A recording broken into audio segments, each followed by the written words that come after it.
Buenos días, chicos y chicas, es un gusto estar con ustedes el día de hoy en esta nueva y última sesión en línea de la materia de filosofía institucional. Espero que les hayan agradado las anteriores. Para mí fue un gusto trabajar con ustedes y de igual manera espero que esta última sesión les parezca productiva, que les agrade. ¿Cuáles son los temas que vamos a detallar? Ya son los últimos. Criterios y procedimientos para evaluar el modelo institucional. ¿Cuáles serían los criterios ideales y el procedimiento de evaluación y naturaleza de los resultados para que se pueda crear un modelo educativo adecuado a lo que se está exigiendo en la nueva escuela mexicana? ¿Cómo podríamos considerarlo? Vamos a hacernos estas preguntas primero, en las que vamos a detallar si realmente se satisfacen las necesidades y expectativas de las sociedades actuales. Por eso se requieren las modificaciones, sí, ¿no? Y porque ya habíamos visto y platicado, comentado, etcétera, sobre esta situación y ustedes han respondido adecuadamente. Entonces, por este tipo de observaciones se requieren otras especificaciones y modificaciones a los modelos educativos actuales. ¿Pueden ser capaces estos modelos de formar las personas que exijan las nuevas sociedades futuras? ¿Se está cumpliendo o no se está cumpliendo con lo que realmente se necesita allá afuera? La evaluación y el aprendizaje. Este es un debate imprescindible. Los modelos contemporáneos enfatizan en la importancia de garantizar la capacidad de las personas para aprender a lo largo de la vida ante una sociedad incierta y cambiante. Esto nos habla de una evaluación como mecanismo de autorregulación. También tenemos la promoción de mayor participación de los estudiantes en sus procesos de aprendizaje. Esto nos habla de una evaluación como mecanismo de participación y autonomía. Y tenemos el desarrollar capacidades y habilidades en los estudiantes significativas y relevantes para la vida y la toma de decisiones. Y esto nos habla de una evaluación como mecanismo de la equidad educativa. Esto obviamente se incluye como una nueva idea de modelo educativo. ¿Cuáles son las definiciones sobre el concepto de evaluación y sus componentes? Bueno, tenemos el componente técnico, que es el proceso sistemático diseñado, intencional y técnicamente de recolección de información rigurosa, valiosa y fiable, orientada a emitir un juicio de valor y tomar decisiones. Tenemos el componente educativo, que es el proceso que implica obviamente el diálogo constante, la comprensión y mejora de los procesos de enseñanza-aprendizaje mediante los ajustes que estaremos realizando. Tenemos el componente ético, que requiere ceder control y responsabilidad en el otro. Y tenemos el componente social, que es la cargada de consecuencias, selección, promoción, certificación y clasificación para apoyar al estudiante. Muy bien. El aprendizaje es un proceso biocultural mediado por estructuras cognitivas, que son las filogenéticas y las ontogenéticas, y la cultura, que es cómo y cuándo aprender y qué aprender. ¿Cuáles son los tipos de aprendizaje? Que es el mecánico y el rutinario, en donde estábamos sumergidos. Ahora se quiere hacer uno integrador. La organización del aprendizaje del trabajo individual al trabajo colaborativo, que se convierte en aprendizaje social. ¿Cuáles son los dominios que debemos de tener en este aprendizaje? El cognitivo, que es aprender a aprender; el afectivo, que es aprender a ser; el conativo, que es aprender a hacer; y el social, que es el aprender a convivir. ¿Cuál es el dominio cognitivo o a qué nos referimos con esto?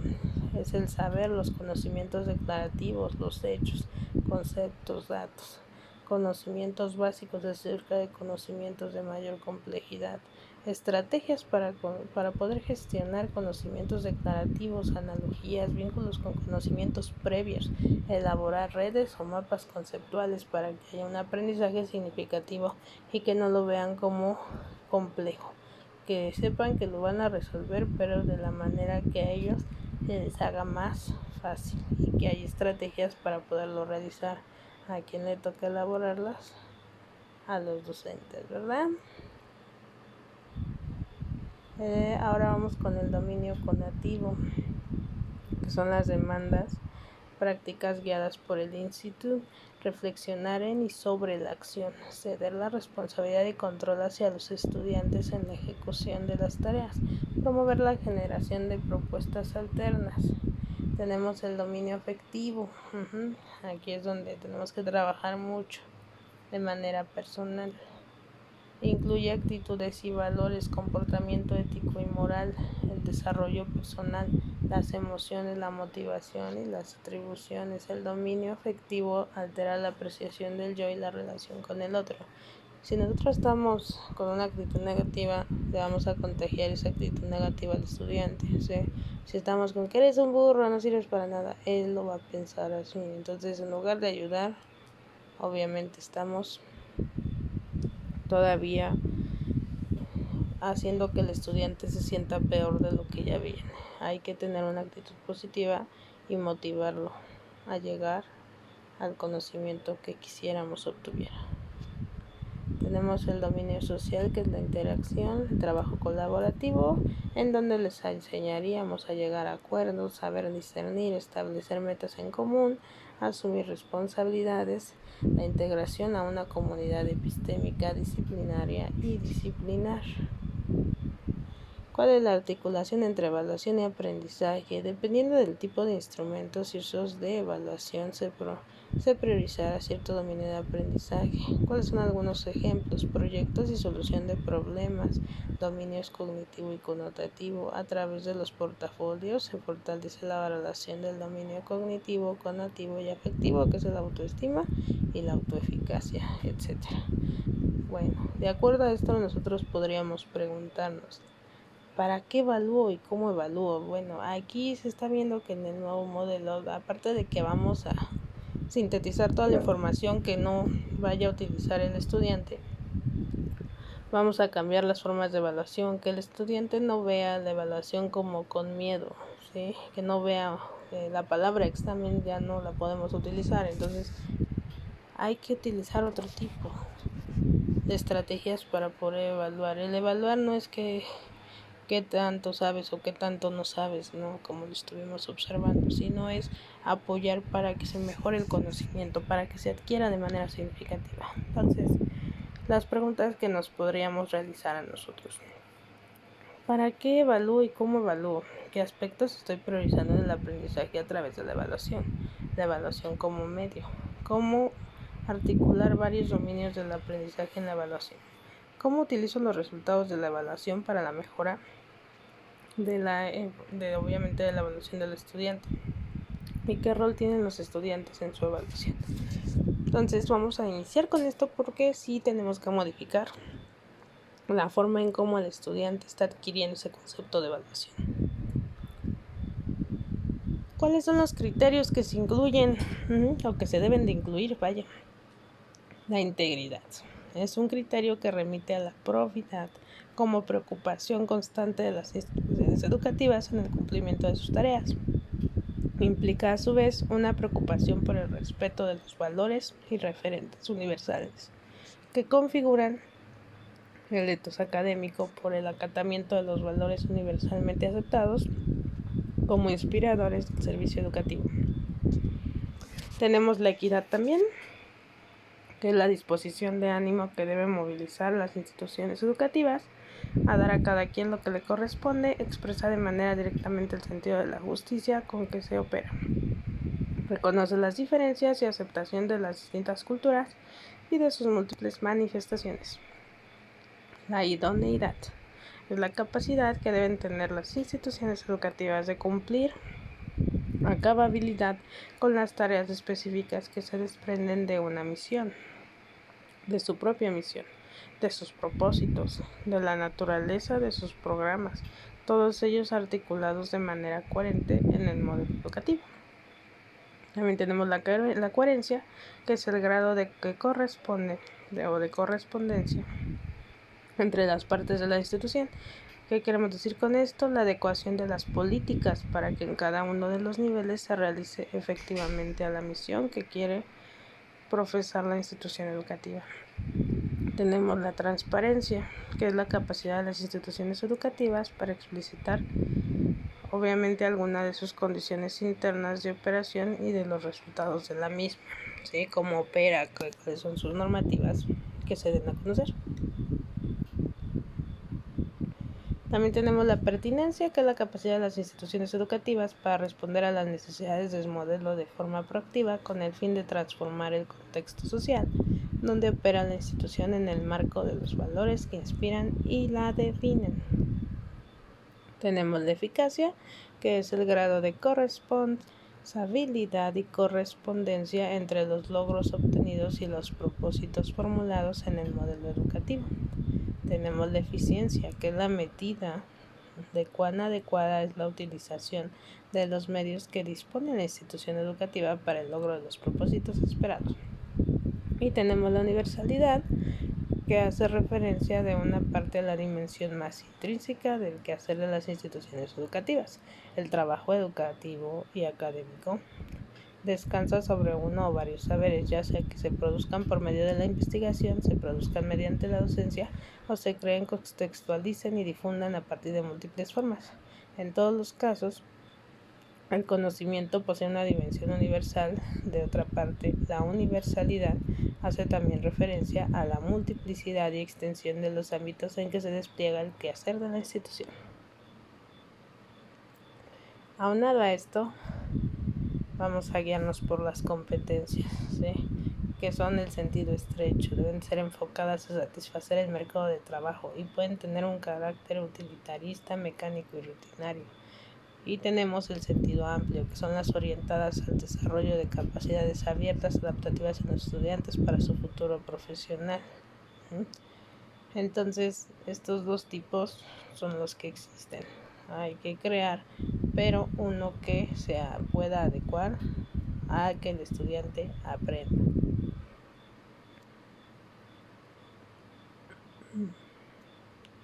También tenemos el sentido amplio de las implicaciones educativas, que nos dice que se demanda un trabajo intelectivo y el desarrollo de habilidades interpersonales. Implican la innovación del quehacer profesional. Se vinculan con la capacidad de resolver problemas complejos en ambientes de incertidumbre. Bueno, entre las competencias y la evaluación, dada la propia naturaleza de los saberes que configuran de las competencias, las cuales se van construyendo y perfeccionando de manera paulatina y traduciendo en desempeños específicos. El tipo de evaluación más pertinente que promueve un seguimiento continuo, además de perfilar y ofrecer andamios al propio aprendizaje, es una evaluación formativa centrada en procesos. La evaluación de competencias requiere considerar distintas y variadas fuentes de información, con el fin de determinar si los estudiantes han alcanzado el nivel esperado en el desarrollo de competencias. Ejemplos de instrumentos que podemos utilizar: los mapas conceptuales, las pruebas de ejecución, que son los in situ, bitácoras y diarios, ciclos de reflexión, el assessment, feedback, portafolios, rúbricas, entre otros. Estos nos ayudan a observar lo que ha adquirido el alumno. No necesariamente en un examen, porque ya estamos observando lo que está él seleccionando de cada uno de los trabajos o criterios que se le lleguen a solicitar. Muy bien, entonces, ¿cómo vamos a evaluar por competencias? Vía el desempeño en contexto, situaciones de aprendizaje relevantes y significativas para la cultura profesional que presenten retos. Trazar en el currículum el continuo de los desempeños a alcanzar, productos de los procesos formativos, que serían el básico, el medio y el alto. Mantener lógica horizontal y transversal. Utilizar múltiples instrumentos. Favorecer la metacognición y la toma de conciencia del estudiante sobre su propio aprendizaje, que es la autoevaluación. Esto es lo que vamos a incluir, o lo que podríamos incluir.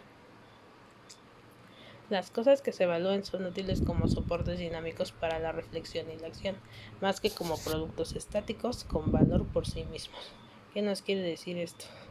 Que hay que ayudar a que el alumno aprenda y entienda, no solamente a que repita todo lo que le estamos diciendo, que de verdad haga un análisis de lo que está obteniendo de información, conocimiento.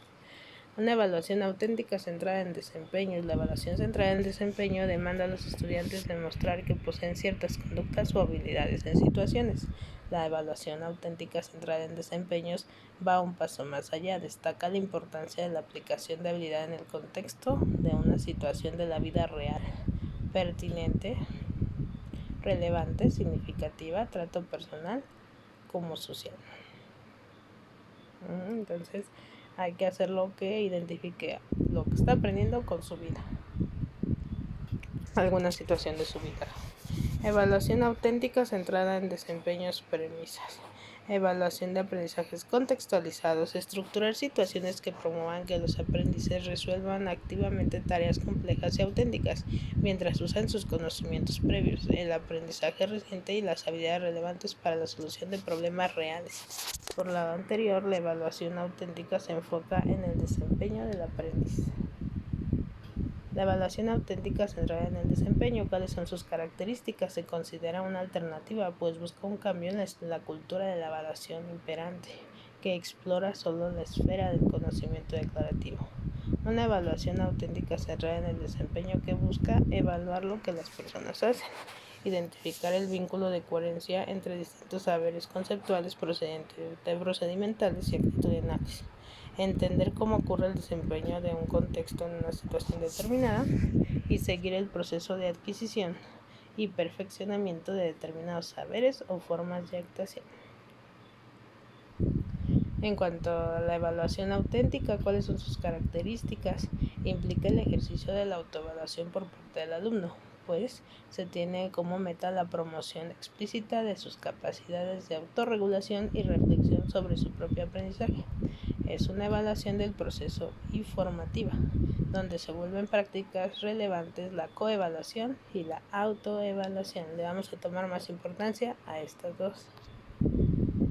Pues aquí también vamos a incluir la evaluación, valga la redundancia, la evaluación inclusiva, que es la evaluación del aprendizaje, como forma parte medular de los procesos de enseñanza-aprendizaje en cuanto a permite ajustar la acción educativa y promover en el estudiando mayor autonomía y responsabilidad. En los actuales planes de estudio se enfatiza el papel de la evaluación formativa como una vía para realimentar el aprendizaje y va a favorecer la participación del estudiante en su propio aprendizaje. Conceptuar la evaluación como una acción participativa tiene un impacto relevante a nivel social, en tanto se reconoce el papel activo del estudiante como sujetos críticos y responsables, características esenciales para la configuración de una ciudadanía democrática. La evaluación del aprendizaje promueve la inclusión educativa, entendiendo a esta última como una palanca para la participación del estudiante. La evaluación de aprendizaje también nos dice, como inclusión, que los sistemas de evaluación se relacionan de manera directa con la justicia social, legitiman jerarquías mediante ideologías del mérito académico, genera beneficios y víctimas, ratifica y refuerza una determinada manera de vivir y actuar en el mundo que incluye otras. La evaluación, al adoptar un modelo binario aceptado o rechazado, puede afectar sensiblemente la identidad de algunos de los estudiantes. Entonces esta de exclusión de comparativa con inclusión. En la inclusión hacemos que el estudiante sienta parte del conocimiento y adquiera lo significativo, y en la exclusión, que serían por ejemplo los exámenes, no, porque les estamos dando una calificación, ¿sí? Y estamos diciendo, bueno, los de 10 sí saben, ¿no? Y los de 0 pues no saben nada, ¿no? Entonces la exclusión nos dice que ya no hay que hacer eso, ¿sí? Ya hay que evitar ese tipo de comparativas.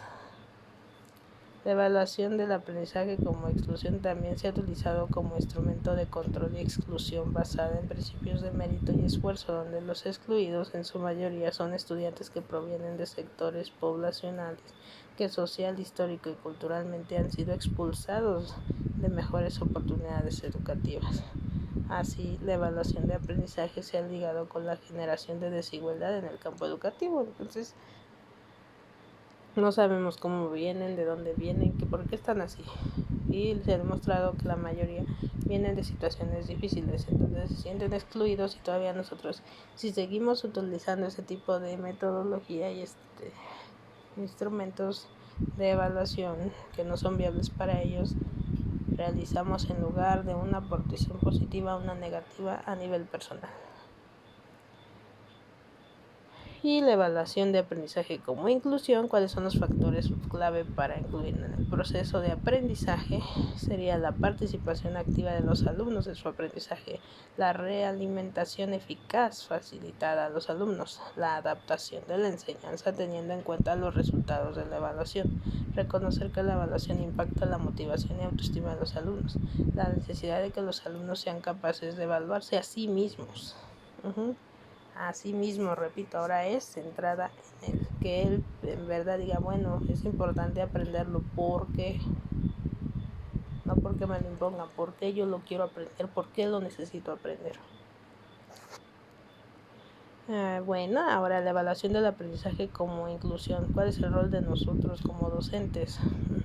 Resignificar el sentido de la evaluación formativa y sus prácticas.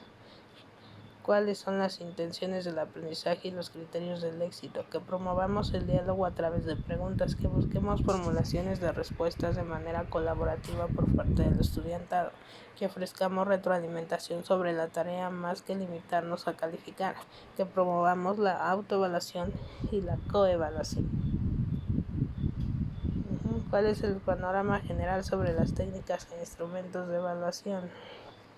Las técnicas de evaluación serían, para empezar, por darles ejemplos, técnicas de observación que pueden usar checklists, escalas de estimación, incidentes, las pruebas de ejecución de desempeño, que son la ejecución de actos académicos o profesionales pautados, el desarrollo de procesos complejos, presentación de productos o resultados, ejercicios de simulación, cuadernos de campo de laboratorio, portafolios.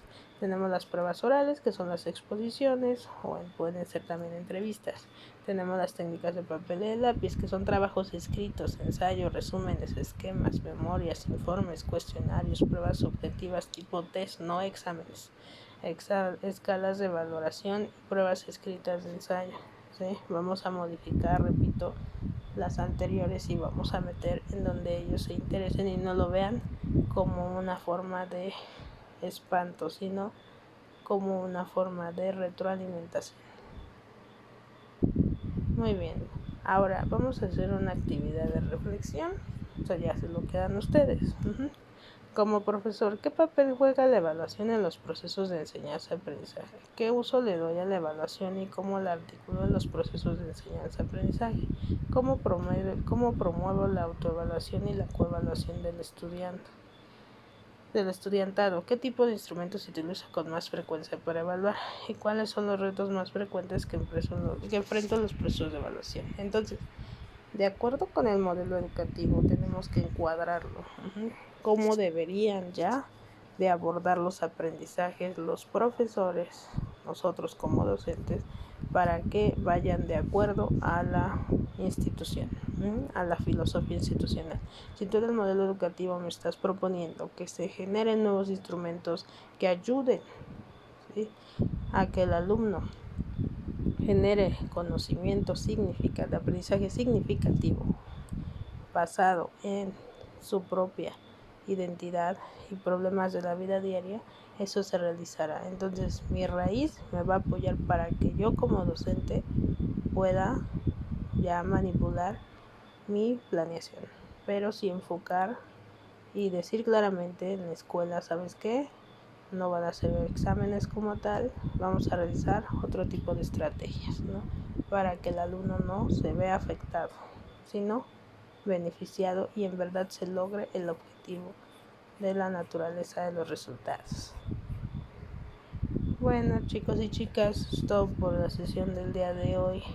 Espero les haya agradado. Muchas gracias por dejarme compartir estas sesiones con ustedes. Cualquier cosa estoy para servirles. Nos vemos. Se cuidan. Gracias por todo.